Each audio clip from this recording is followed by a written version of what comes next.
Hello मेरे प्यारे बच्चों, कैसे हैं आप सब। Hope you all are fine. Welcome to Logistic Chemistry. तो बच्चा, लास्ट वीडियो में मैंने आपको बताया था कि सिलेबस जो है 30% कम हो गया है सीबीएसई का। तो नाइन्थ का जो मैं food and improvement in food resources मैंने स्टार्ट किया था चैप्टर अपने यूट्यूब चैनल पे लॉजिस्टिक केमिस्ट्री पे, तो वो अब कट हो चुका है चैप्टर। तो उसके मैं 3-4 लेक्चर्स अपडेट कर चुकी थी। तो अब मैं उसको एक बार वहीं रोक रही हूँ चैप्टर को, क्योंकि वो चैप्टर हमारे सिलेबस में है नहीं है। तो आज हम अपना नया चैप्टर शुरू करेंगे, that is atoms and molecules. Chemistry का 3rd चैप्टर है आपका, एटम्स एंड मॉलिक्यूल्स। तो आज हम वो चैप्टर अपना स्टार्ट करने जा रहे हैं। तो राजे, एटम्स एंड मॉलिक्यूल्स नाम ही है, एटम्स एंड मॉलिक्यूल्स। तो आपको पहले हमेशा चैप्टर का जो नेम होता है उसका मतलब पहले क्लियर किया करो, ठीक है। एटम्स क्या होते हैं? तो राजा देखो, हमें पता है मैटर क्या होता है, मैंने आपको फर्स्ट चैप्टर में ही बताया था, जो वो भी कट हो चुका है फर्स्ट चैप्टर भी। लेकिन चलो, हमें यहाँ काम आएगा थोड़ा बहुत। मैटर क्या था Raje? Matter is anything which occupy space and have mass. Matter एक ऐसा चीज है जो क्या घेरती हो, स्थान घेरती हो, जिसका कुछ ना कुछ मास हो, जो कुछ ना कुछ स्पेस ऑक्यूपाई करती हो और जिसका कुछ ना कुछ मास हो, दैट इज कॉल्ड मैटर। तो मैटर जो होता है बेटा, वो जैसे कि शुगर है, सॉल्ट है, सिल्वर, आयरन, इन सबका कुछ ना कुछ मास है, कुछ ना कुछ स्थान घेरते हैं, कुछ ना कुछ स्पेस ऑक्यूपाई करते हैं। तो ये सारे मैटर की टाइप्स हैं, ठीक है। तो जो एक महर्षि थे, कनद कनद महर्षि थे, जो फर्स्ट पर्सन था जिसने प्रपोज किया था कि जो मैटर होता है वो छोटे छोटे पार्टिकल से बना होता है, जिसको हम परमाणु कहते हैं। मैटर जो होता है वो छोटे छोटे पार्टिकल से बना होता है, जिसको हम परमाणु कहते हैं हिंदी में। उस परमाणु को इंग्लिश में हम क्या कहते हैं? एटम। तो जॉन डॉल्टन ने इन पार्टिकल्स को नेम दिया था एटम, ठीक है। तो दैट मीन्स जो मैटर है वो स्मॉल स्मॉल पार्टिकल से बना है, जिसको हिंदी में हम परमाणु कहते हैं, लेकिन इंग्लिश में उसको क्या कहते हैं? एटम। तो जो हिंदी वाला नेम था वो सजेस्ट किया था महर्षि कनद ने, और जो इंग्लिश वाला नेम था वो सजेस्ट किया था जॉन डॉल्टन ने, ठीक है। क्योंकि जॉन डॉल्टन ने एटम वर्ड क्यों यूज किया? क्योंकि तुम्हें पता है मैटर है जो वो छोटे छोटे पार्टिकल से बना है। तो क्या हमें वो पार्टिकल्स दिखते हैं? नहीं दिखते ना। और कितना छोटा होता है उसका साइज, है ना। तो इसीलिए उसने उसका नाम उसको एटम दिया, क्योंकि एटम्स का मतलब यही होता है इंडिविजुअल। इंडिविजुअल मतलब जो ऐसे बहुत छोटे छोटे पार्टिकल्स जिसको हम फर्दर डिवाइड नहीं कर सकते, जो इनडिविजिबल हो, जिसको फर्दर डिवाइड ना किया जा सके, something which can not be divide further, that is called atom. तो उसने उन छोटे छोटे पार्टिकल्स को इसीलिए ही एटम्स कहा था, क्योंकि हम उनको फर्दर डिवाइड नहीं कर सकते थे। क्लियर है एटम्स क्या होते हैं? महर्षि कनद ने एटम की डेफिनेशन दी कि एटम है क्या। जॉन डॉल्टन ने भी यही कहा कि एटम जो है वो इंडिविजिबल पार्टिकल्स हैं, जिनको हम फर्दर डिवाइड नहीं कर सकते, और मैटर जो होता है वो एटम से बना होता है। एक अनदर इंडियन फिलोसफर आए जिसका नाम था पाकुदा। उन्होंने प्रपोज किया कि जो मैटर के पार्टिकल्स होते हैं, जो एटम्स हैं, वो नॉर्मली कंबाइंड फॉर्म में एग्जिस्ट करते हैं। Another Indian philosopher Pakudha propose that particles of matter atoms normally exist in a combined form, and various combination of particles gives us various kinds of matter. This combined form of atoms is now called molecules. तो chapter का नाम क्या था? Atom and molecules. Atoms का मतलब जो matter है वो छोटे छोटे पार्टिकल से बना होता है, उसको हम एटम कहते हैं। एटम्स आर इंडिविजिबल, उनको हम फर्दर डिवाइड नहीं कर सकते।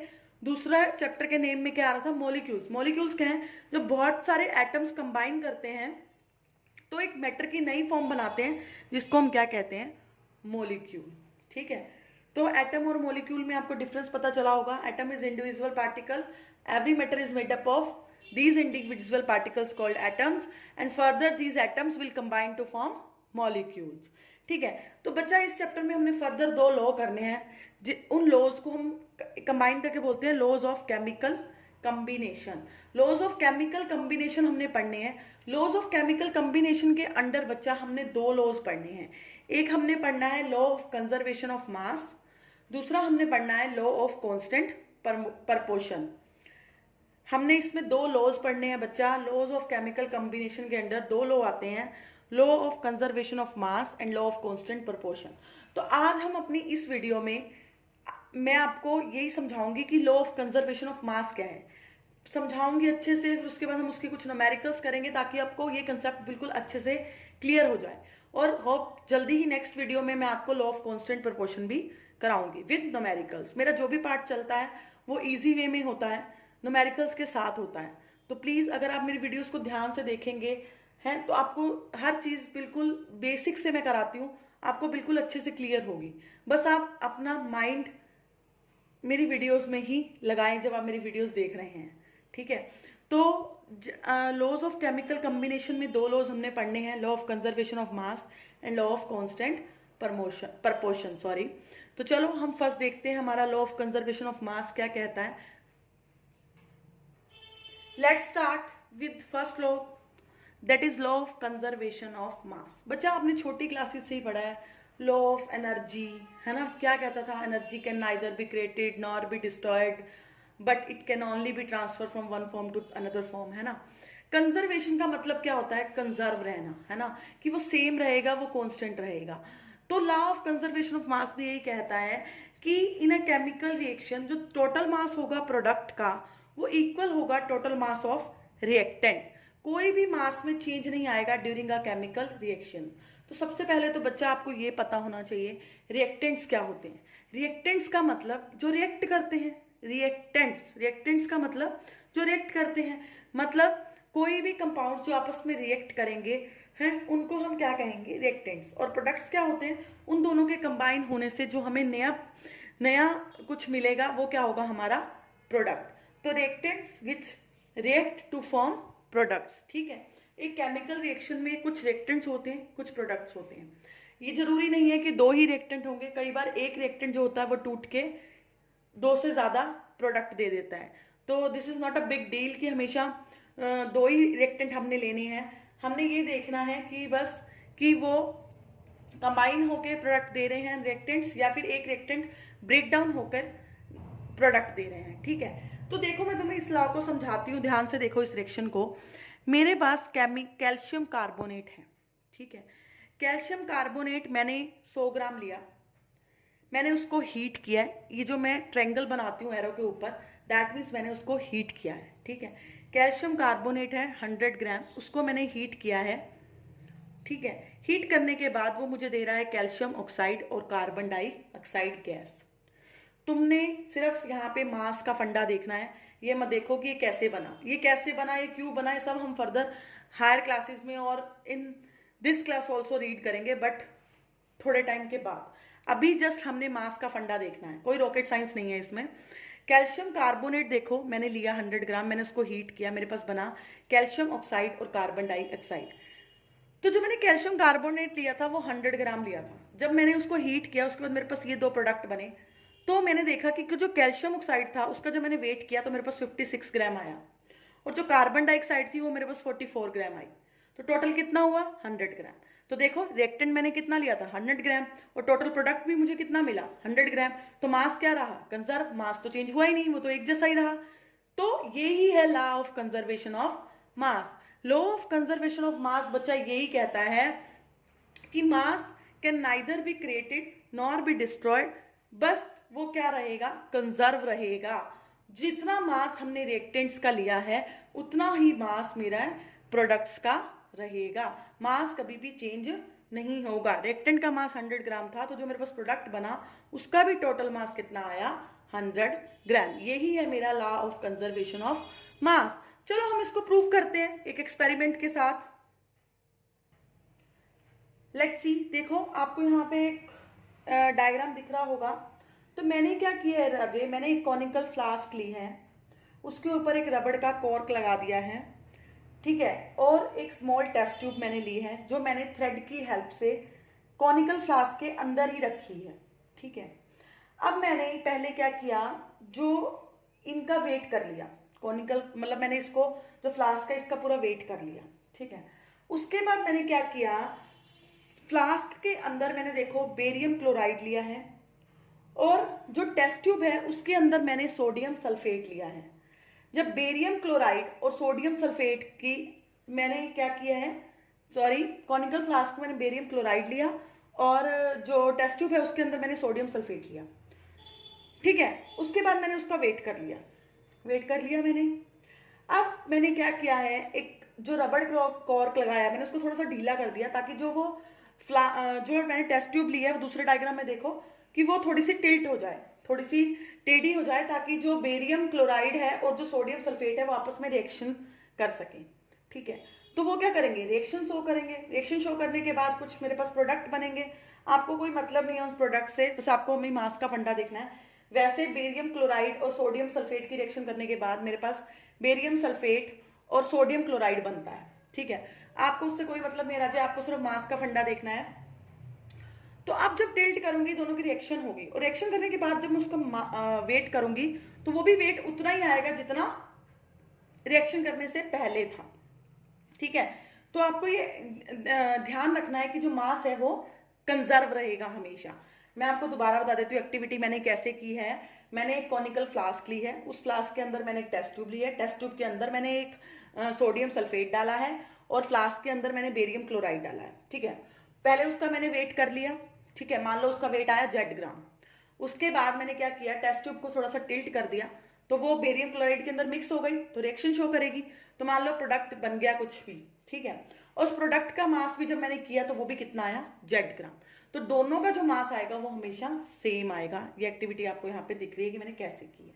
तो ये ध्यान रखना, मास जो होगा हमेशा जितना मास रिएक्टेंट का होगा उतना ही मास प्रोडक्ट का आएगा। तो इससे एक्टिविटी से, इस एक्सपेरिमेंट से हमने प्रूव कर दिया कि जो मास रहता है वो कंजर्व रहता है हमेशा। देख लो ये रिएक्शन भी मैंने यहाँ शो करके दिखाई है आपको। मैंने आपको एक्टिविटी समझा दी थी, मैं अब आपको ये रिएक्शन भी दिखा रही हूँ। ये देखो, बेरियम क्लोराइड ये मैंने किस में लिया था, फ्लास्क में। सोडियम सल्फेट ये मैंने किस में लिया था, टेस्ट ट्यूब में। तो इसका ये मान लो मैंने लिया 20.8 ग्राम, ये मान लो मैंने लिया 14.2 ग्राम। तो टोटल कितना हुआ इनका रिएक्टेंट का मास, 35 ग्राम हो गया। ठीक है, उसके बाद जब मैंने टेस्ट ट्यूब को टिल्ट कर दिया तो इन दोनों ने आपस में रिएक्शन शो की, और मेरे पास बना क्या, बेरियम सल्फेट और सोडियम क्लोराइड। तो जब मैंने इसका वेट किया तो मेरे पास बेरियम क्लोराइड, बेरियम सल्फेट और सोडियम क्लोराइड, इसके मेरे पास पीपीटीज बने राजे। पीपीटीज क्या होते हैं, इनसॉल्युबल सब्सटेंस, जो घुलते नहीं है। ठीक है, जो क्या नहीं होते, सॉल्युबल नहीं होते, इनसॉल्युबल होते, जो घुलते नहीं है। ठीक है, तो जब मैंने इसका वेट भी किया बेरियम सल्फेट और सोडियम क्लोराइड का, वो भी कितना आया, 35 ग्राम। तो पहले भी 35 ग्राम था, बाद में भी 35 ग्राम।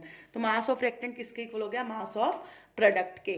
This proves the law of conservation of mass. तो law of conservation of mass क्या कहता है, मास को, मास जो रहेगा वो कंजर्व रहेगा। जितना मैंने रिएक्टेंट का मास लिया है, आफ्टर रिएक्शन प्रोडक्ट का मास भी मेरे पास उतना ही होगा। तो लॉ ऑफ केमिकल कॉम्बिनेशन में फर्स्ट लॉ था law of conservation of mass. Clear होगा आपको, अच्छे से समझ आ गया होगा। चलो अब हम इसके बेसिस पे कुछ न्यूमेरिकल देखते हैं। देखो राजे, ध्यान से देखना, न्यूमेरिकल में जो जो भी दिया होता है वो साथ साथ लिखते जाओगे तो तुम्हें इजी समझ आएगा कि क्या दिया है, हमने क्या निकालना है। सोडियम कार्बोनेट है, सोडियम कार्बोनेट है राजे, जो रिएक्ट किया है इथेनोइक एसिड के साथ। आपने, मैं आपको बार बार कह रही हूँ, आपको नहीं देखना कि सोडियम कार्बोनेट को कैसे लिखते हैं, इथेनोइक एसिड को कैसे लिखते हैं, वो हम इस चैप्टर में फर्दर पढ़ेंगे, डोंट वरी। अभी जो स्टेटमेंट भी दिया है जस्ट आप उतना ध्यान रखें। हमें दिया हुआ है सोडियम कार्बोनेट रिएक्ट किया इथेनोइक एसिड के साथ, तो बना क्या है मेरे पास, सोडियम इथेनोएट, कार्बन डाइऑक्साइड और वाटर। ठीक है, ये बना हुआ है। तो देखो उन्होंने हमें वैल्यूज भी दी हैं कि जब मैंने 5.3 सोडियम कार्बोनेट लिया, 6 ग्राम मैंने इथेनोइक एसिड लिया, तो मेरे पास 8.2 सोडियम इथेनोएट बना, कार्बन डाइऑक्साइड मेरे पास 2.2 बनी, और वाटर मेरे पास 0.9 बना। ठीक है, I repeat, sodium carbonate, ethanoic acid, जब आपस में दोनों की रिएक्शन करवाई तो सोडियम इथेनोएट बना, कार्बन डाइऑक्साइड बनी और वाटर बना। ठीक है, ये मैंने 5.3 ग्राम लिया, ये मैंने 6 ग्राम लिया, मेरे पास बना कितना, 8.2, 2.2, 0.9। तो ये 5.3 प्लस 6 कितना हो गया, 11.3, और जब इधर ऐड करोगे तो ये भी कितना हो गया, 11.3। ठीक है, तो इधर भी 11.3, इधर भी 11.3, मतलब ये क्या करता है, लॉ ऑफ कंजर्वेशन ऑफ मास को वेरीफाई करता है। न्यूमेरिकल यही था कि क्या ये लॉ ऑफ कंजर्वेशन ऑफ मास को वेरीफाई करता है, तो yes, it verify the law of conservation of mass because the total mass of the reactant is equal to the total mass of the product. मास क्या है, कंजर्व है। मास reactant का 11.3 था, और आफ्टर रिएक्शन मास जो प्रोडक्ट का आया टोटल वो भी 11.3 ही आया। समझ आया? दोबारा बता देती हूँ। यहाँ पे सोडियम कार्बोनेट था जिसने इथेनोइक एसिड के साथ रिएक्ट किया था, बना था मेरे पास सोडियम इथेनॉइड, कार्बन डाइऑक्साइड और वाटर। इसका मास हमें दिया हुआ है 5.3, इसका मास हमें दिया हुआ है 6, इथेनॉइड का मास दिया हुआ है हमने 8.2, कार्बन डाइऑक्साइड 2.2 और वाटर 9.9। तो आपको सिंपली कुछ नहीं करना, जस्ट एडिशन तो करना है बेटा।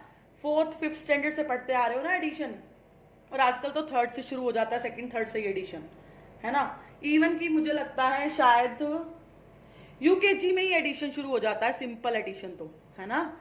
तो हमें इतना तो एडिशन आता ही है। मैथ्स तो मेरा भी वीक है, बट हाँ इतना एडिशन तो मेरे को भी आता ही है। तो देखो 11.3 और इधर मैं ऐड करूंगी तो ये भी 11.3, तो दोनों कितना हो गया देखो, रिएक्टेंट का मास भी 11.3 और आफ्टर रिएक्शन प्रोडक्ट का मास भी 11.3। तो so hence it verify law of conservation of mass. Clear है आपको ये न्यूमेरिकल? नेक्स्ट न्यूमेरिकल की तरफ चले, let's see next numerical. Next numerical थोड़ा सा मैंने घुमा दिया है, लेट्स सी कैसे घुमाया है। Calcium carbonate decomposes on heating. Calcium carbonate जो है वो टूट जाता है हीट करने पे, और बनता क्या है, to form calcium oxide and CO2। ठीक है। When 10 gram of calcium carbonate decompose completely, जब 10 ग्राम में कैल्शियम कार्बोनेट लेती हूँ, उसको डीकम्पोज करती हूँ, तो मेरे पास 5.6 ग्राम कैल्शियम ऑक्साइड बनता है। तो हमने बताना है कि CO2 का मास कितना होगा। पहले क्वेश्चन को अच्छे से समझो बच्चा। क्वेश्चन है, जब पहले तो क्वेश्चन है कि कैल्शियम कार्बोनेट जो हमें दिया हुआ है क्वेश्चन में कि डीकम्पोज करता है तो CO2 बनती है और कैल्शियम ऑक्साइड बनता है। क्लियर है? हमें इन्होंने दे दिया कि कैल्शियम कार्बोनेट को कितना लिया है मैंने, 10 ग्राम लिया है। 10 ग्राम कैल्शियम कार्बोनेट को जब मैं डीकम्पोज करती हूँ तो 5.6 जो है कैल्शियम ऑक्साइड बनता है, और हमें पता है कि साथ में CO2 भी बन रही है, इन्होंने ही कहा है हमें। तो पर इन्होंने हमें CO2 नहीं बताई कि कितनी बनती है, हमें वो ही निकालना है कि CO2 कितनी बनती है। तो हमें पता है लॉ ऑफ कंजर्वेशन मास क्या होता है, mass of reactant is equal to mass of product. Mass of reactant हमें दिया हुआ है कैल्शियम कार्बोनेट है, उसका हमें मास दिया हुआ है 10 ग्राम। बनता क्या है, कैल्शियम ऑक्साइड और CO2। कैल्शियम ऑक्साइड का मास भी दिया हुआ है 5.6, पर हमें CO2 का मास नहीं दिया हुआ, तो हम मान लेते हैं कि वो x है क्योंकि हमने वो निकालना है। तो 10 5.6 उधर चला जाएगा, वो माइनस हो जाएगा, और उधर x की वैल्यू कितनी आ जाएगी 4.4। तो मास कितना आया CO2 का 4.4। अगर आपको लगे कि CO2 का मास सही निकला है नहीं, तो आप लॉ ऑफ कंजर्वेशन ऑफ मास को फॉलो करके देख लो। 10 ग्राम हमें दिया हुआ है, 5.6 इधर दिया हुआ, 5.6 और 4.4 को ऐड करो तो क्या बनता है, 10 ही तो बनता है। तो इसका मतलब लॉ ऑफ कंजर्वेशन ऑफ मास को फॉलो करता है, दैट मीन्स हमारा CO2 का मास सही निकला है। क्लियर है ना? दोबारा रिपीट करती हूँ। कैल्शियम कार्बोनेट जो था वो डिकम्पोज करने पे कैल्शियम ऑक्साइड और CO2 दे रहा था। कैल्शियम कार्बोनेट इन्होंने हमें बता दिया 10 ग्राम है, कैल्शियम ऑक्साइड इन्होंने हमें बता दिया 5.6 है, बट कार्बन डाइऑक्साइड का मास नहीं बताया, वो हमें निकालना था। तो हमने simply law of conservation of मास लगाया और कार्बन डाइऑक्साइड का मास निकाल लिया। तो अगर आपको लगे कि कार्बन डाइऑक्साइड का मास सही निकला है नहीं, तो आप सिंपली फिर दोबारा से लॉ ऑफ कंजर्वेशन ऑफ मास देख लो। रिएक्टेंट का मास हमें 10 ग्राम दिया है, इसका मास 5.6 दिया हुआ है, इसका हमने निकाल लिया 4.4। तो 5.6 प्लस 4.4 इज इक्वल टू 10। तो इधर भी 10 उधर भी 10, that means law of conservation of मास सही है यहाँ पे। दैट मीन्स हमने जो CO2 का मास निकाला है वो ठीक निकाला है। क्लियर है? तो बच्चा आपको ये ला अच्छे से समझ आ गया होगा हो, और न्यूमेरिकल्स देख के तो और क्लियर हो गया होगा, है ना। तो आपकी बुक में आप अच्छे से पढ़ना, ठीक है, इसके न्यूमेरिकल्स सॉल्व करके देखना डिफरेंट बुक्स में से, तो आपको पता चलेगा कि आपको मेरा समझ आया ही नहीं। अगर आप न्यूमेरिकल इजीली सॉल्व कर सकते हो तो दैट मीन्स आपको मेरी चीज़ क्लियर हो गई, जो मैंने बताया वो आपको क्लियर हो गया। ठीक है, तो बच्चा हमने ये चैप्टर स्टार्ट कर दिया है। मैंने आपको सबसे पहले बताया एटम्स क्या होते हैं, मैटर जो छोटे छोटे पार्टिकल से बना होता है जिसको हम एटम कहते हैं, वो इंडिविजुअल होता है। जब बहुत सारे एटम्स आपस में कंबाइन करते हैं तो मॉलिक्यूल बनाते हैं। फिर हमने लॉज ऑफ कम्बिनेशन शुरू किए हैं, तो उसमें सबसे पहला लो था लॉ ऑफ कंजर्वेशन ऑफ मास, कि मास क्या रहेगा, कंजर्व रहेगा। जितना मास टोटल मास रिएक्टेंट का होगा उतना ही टोटल मास प्रोडक्ट का होगा, मास चेंज नहीं होगा। उसके बेसिस पे हमने न्यूमेरिकल किए हैं। तो आपको अच्छे से समझ आ गया आज का लेक्चर। तो अब इसको अच्छे से पढ़ लेना। कोई प्रॉब्लम हो तो बच्चा मेरे से शेयर करना कमेंट सेक्शन में, मैं ज़रूर उसका रिप्लाई करूँगी। मेरी वीडियोस को ज़्यादा से ज़्यादा शेयर करो, मेरे चैनल को सब्सक्राइब करो, मेरी वीडियोस को लाइक करो, ताकि आपके जो फ्रेंड्स हैं वो भी इसका बेनिफिट उठा सकें, है ना। अगर आपको अच्छे से समझ आ रहा है तो आपके फ्रेंड्स को भी अच्छे से समझ आएगा ना, तो फिर तो आपको अच्छा लगेगा ना कि आपने अपने फ्रेंड्स की हेल्प की। तो आप इसको अच्छे से कर लो, और